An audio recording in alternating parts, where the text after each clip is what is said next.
And ng when you were impeachment. mayor, masasabi mo ba na yung confidential funds mo noon nagamit dito? Merong portion, hindi lang kasi sa terrorism ginagamit ang confidential funds eh. Ang confidential funds, lahat ng national security issues na kailangan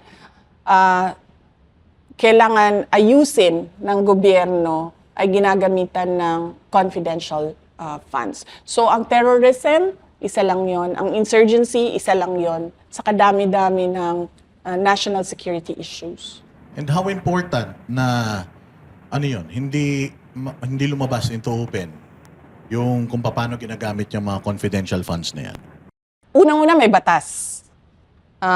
Yan yung sinasabi namin noon din sa kanila. Hindi natin pwede pag-usapan kasi may batas. Kaya nga confidential ang tawag dyan eh. Confidential yan, hindi dahil may anomalya dyan or merong hocus-pocus dyan. Confidential yan kasi pinoprotektahan niya yung buhay ng mga tao na nandoon sa organization, intelligence operations. Buhay ang pinoprotektahan dyan. So hindi ito limited, hindi ito limited VP sa anti-insurgency lang. Hindi. Kasama dito pati peace and order.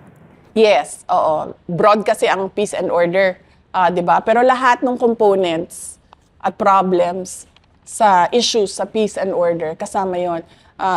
Sa local, nadidiscuss nyo yan sa City Peace and Order Council. Pagdating naman sa region, nadidiscuss yan sa Regional Regional Peace and Order Council sa ARPO. So madami yan. Madaming issues dyan na tinatakel ang syudad at ang region. Welcome po natin yung AOM, yung pangalawang AOM. After po nun, ano po ang nangyari? At sa tingin nyo ba, ginamit ang COA against you? Ginamit ng House of Representatives. Makikita mo sa timeline, di ba? Every time nagsasalita sila, lumalabas yung AOM. Meron silang gagawin, nag-meeting with Martin Romualdez, lumabas yung pangalawang AOM. So, ginamit siya ng House of Representatives. So kailan lumabas VP yung NDA?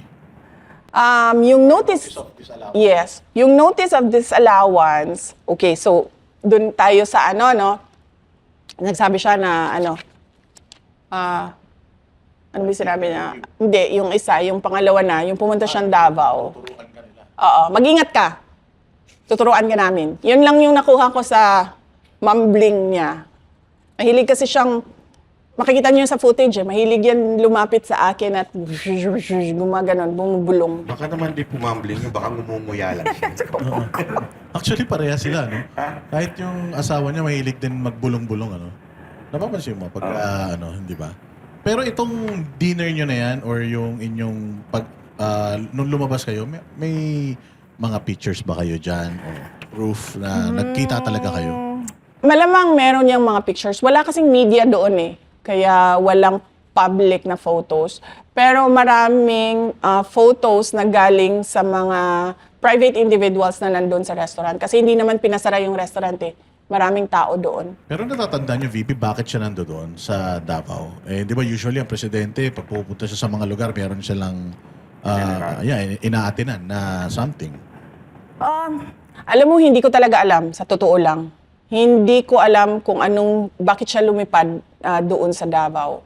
Ang akala ko ay meron siya pupuntahan, pero ang sinabi, eto, sasabihin ko sa inyo pag personal knowledge ko, pag chismis lang. Okay? Ang narinig ko, natulog siya sa bahay ni Anton Lagdameo that night. At ang narinig ko, may away sila ni asawa niya, ni Lisa. Ito yung time na wala ata si Lisa, pumunta siya abroad. Ito chismis na lang Hindi ko alam kung totoo. Na may away sila, hindi ko alam kung totoo saan siya natulog. Okay. Na-outside of Colombo pala si PBM. Kasi nakapagtaka lang, di ba? Usually nga, pag pupunta ka sa isang lugar, Announce yan. announce at saka merong event. Pero ito, unannounced, tapos wala namang formal na, formal na dinner, parang niyaya lang po kayo, hindi ba? Oo, dinner lang yun. Wala po siya nagmambol. Wala po kayong pinag-usapan except yung bulong. Doon sa dinner, wala.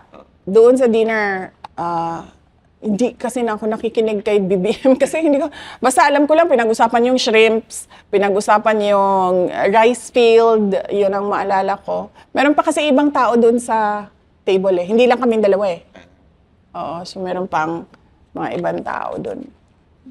So, okay, so ano yun? Pagkatapos yun na tinanggal yung budget ng Office of the Vice President.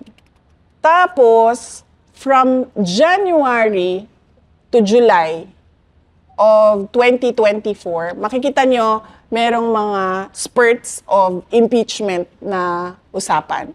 Dito yung 11 days ni Lustay, 11 days ni Lustay ni Inday Sara, ganon. Inday Lustay, kaya dito yon, paulit-ulit yon. Ito yung height ng media attack nila, PR attack nila.